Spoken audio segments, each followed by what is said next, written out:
Juneteenth is a holiday that marks the end of slavery for Black people in the United States.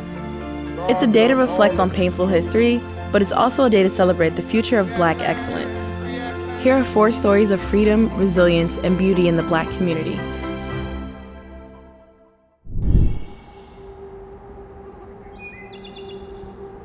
The Dismal Swamp is an environment that has hazardous conditions associated with it. The heat, you got poisonous snakes and mosquitoes come out at certain times of the year and it's unbearable.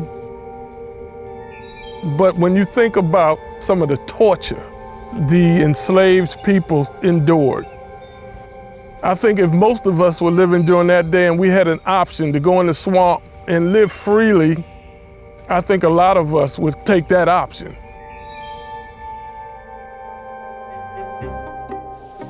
From the 17th century until the Civil War, escaped slaves, known as Maroons, found refuge in the Great Dismal Swamp. Located on the border of Virginia and North Carolina, the swamp was wild and inhospitable. Nevertheless, it was there that runaways created self-sufficient communities, almost entirely cut off from the outside world. For the past 10 years, archaeologist Dan Sayers from American University has been studying these settlements. Part of what I did was develop this sort of research program called the Great Dismal Swamp Landscape Study. Most of my focus has been on archaeological discovery of sites out in the swamp, as well as historical research, and then of course trying to understand it. Before we started our research, there was a sense people lived in the swamp for a variety of reasons, but we really wanted to go in the swamp and find remnants of their lives out there. And sure enough, we've been able to look at several sites associated with several of these different groups. Probably in 1790 to 1825 or 30 nail that we found in one of the resistance community settlements. I'm sure the population went up and down, but very strong potential for any given moment for thousands of people that went out in the Great Dismal and formed these multi-generational communities. It was a radical form of resistance in a good way. The runaways who escaped slavery risked everything to be free, even if it meant living in the harsh environment of the swamp. One former slave who briefly lived in the swamp was a man named Moses Grandy. I've done family genealogy research in which I've uncovered a slave narrative by Moses Grandy, who I believe is my great-great-grandfather's uncle. That's Edmund Grandy, my great-great-grandfather's headstone, who was born in 1827. He was a waterman and a boatsman on the Dismal Swamp Canal, which was being hand dug.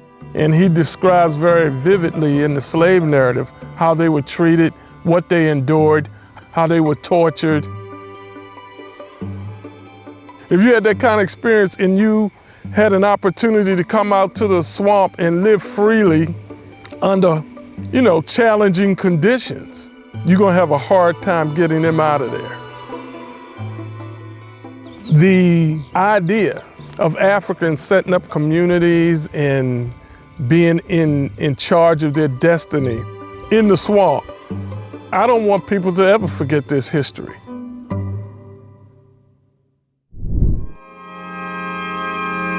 I have a dream.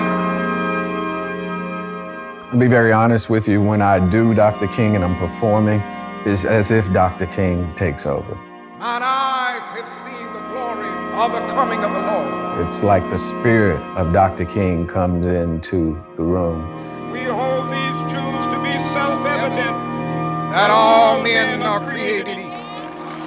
If you listen to the majority of his speeches right now, it's right in line with what we're dealing with today. Free at last, free at last. Thank God Almighty, we are free at last.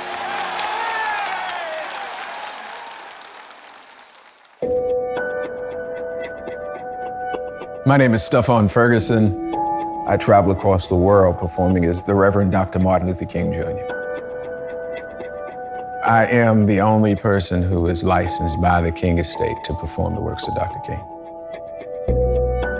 I used to be a DJ, We took some of Dr. King's old records, and as we were mixing them in, I began to emulate some of Dr. King's old records, particularly I Have a Dream. A good friend of mine said, man, you sound just like Dr. King. You should really consider taking your work to another level. I realized that it was a gift that God had given me to continue the work and the legacy of Dr. King. Let freedom ring from the prodigious hilltops of New Hampshire. Let freedom ring. I've been performing as Dr. King for about 15 years. I get a lot of requests to perform in different areas, from Madrid, Spain, London, England. I've been honored to get recognition from a lot of great people. President Barack Obama reached out to me. I have a letter thanking me for my work, so that was a very powerful recognition. I've even gotten that from King family members. I speak for the entire family that we know of no one who can actually sound like my uncle. God loves all of his children. His cadence is unique. It has a slow Southern drawl to it, but a sophistication at the same time. And STEPHON just really flatters us all with the way that he's able to bring my uncle's voice back to life.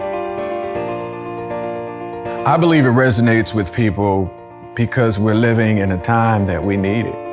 With all the hatred, the divisiveness, the things that we see in the world, I think it really inspires people to stand up, to speak out.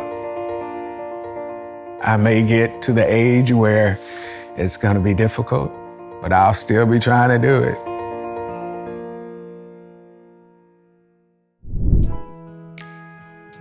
I would see children feeling insecure about who they were because of their skin color and their complexion, but I will also witness that children were making fun of each other based off of their skin color.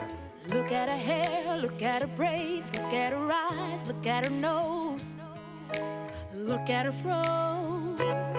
Black children, like calling each other blackie, saying their hair is like nappy. I witnessed this for a long time, so I created this song for the children that I teach because I wanted to change their perception of beauty and how they felt about themselves. And I wanted to encourage them to love themselves. My black is beautiful, beautiful. My black is beautiful. My black is beautiful. I remember growing up and feeling very insecure about the way I looked. I felt my nose was like not straight enough, was too flat, and I felt my skin was dark. Also, when you looked on the television, the images that were portrayed did not reflect who I was as a black child. After attending college, I took a trip to Africa that really made me embrace and love who I was. I teach at a charter school called Helen Y. Davis Leadership Academy. We have what's called a girls group. One of the things we talk about is self-esteem, because I saw that many of the young girls I taught didn't feel good about themselves and they felt uncomfortable in their black skin. So the do now question is, do you think skin color determines a person's value or worth in this society?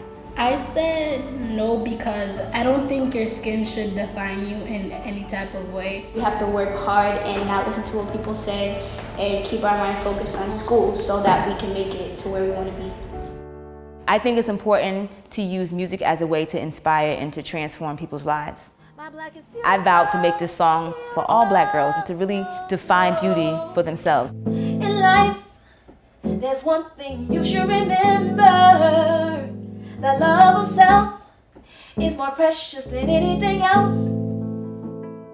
I already see a lot of the young ladies feeling much more confident, they're much more outspoken, and they're much more willing to tell their stories. My black is beautiful. My black is beautiful. My black is beautiful. So what happens when children feel good about themselves, that transfers to all other aspects of their lives. There are many problems we can solve in this world, and mine is to make sure that black women feel good about themselves and black children feel good about themselves, because I think that is the foundation of all education. Mental health in the black community has been a problem for decades. A lot of that plays into the stigma about mental health and the reason why people are not going to get the help that's necessary. Barbershops are a safe place for young men of color. Barbers are our only people in our lives that we're allowed to get close proximity with us with a razor. We realize that barbers become our friends, and that's really important because I can use that same space to work with barbers to talk about our mental health. My name is Lorenzo Lewis, and I am the founder and CEO of the Confess Project. The Confess Project is a national grassroots movement that is geared around building a dialogue of mental health for young men of color. I had a lot of problems as a young person. My mother was incarcerated when I was born into this world, and losing my dad at the age of 10, I didn't know how to deal with it. I would go to this beauty salon every day after school, and there was a barber there, and I never forget, a lot of the nurturing care that I got from him really empowered me to want to do better, really wanted to empower me to do good in school. I realized that I'm not the only one struggling. Suicide is the third leading cause of death for young men of color between the ages of 18 and 24. And a lot of this plays into communities where there are a lot of violence and toxic masculinity. So the barbershop was a perfect place to start the Confess Project. I walk into a barbershop and ask them if I can have a moment of their time. And then that moment turns into an educational session. Thank you all for being here today. I think the most important part of why I really came here today is to really so that I can exhibit to you all how we can break through our pain and how that part of that being our purpose. Our goal is to not train barbers to be mental health experts, but to train them to be mental health advocates. We're training them with the skills of active listening, communication, validation, to not be judgmental, to be sensitive with language so that their clients can be able to open up and possibly go and get some help and treatment that may be necessary. I've always been feeling in a depressed state, and I never knew why. I still don't know why. To be completely honest, it was the first time I've ever heard a black man talk about his struggles with mental health or his emotions with feeling like he's low, feeling like he's in that hole that he can't get out of. And that's a feeling that I felt before growing up. It's a feeling that I felt often, and it's a feeling that I was feeling in that time that I came to hear it. I thought it was very powerful, seeing black men coming together, hugging and sharing that valuable moment together. And you could see it in their eyes and in their emotion.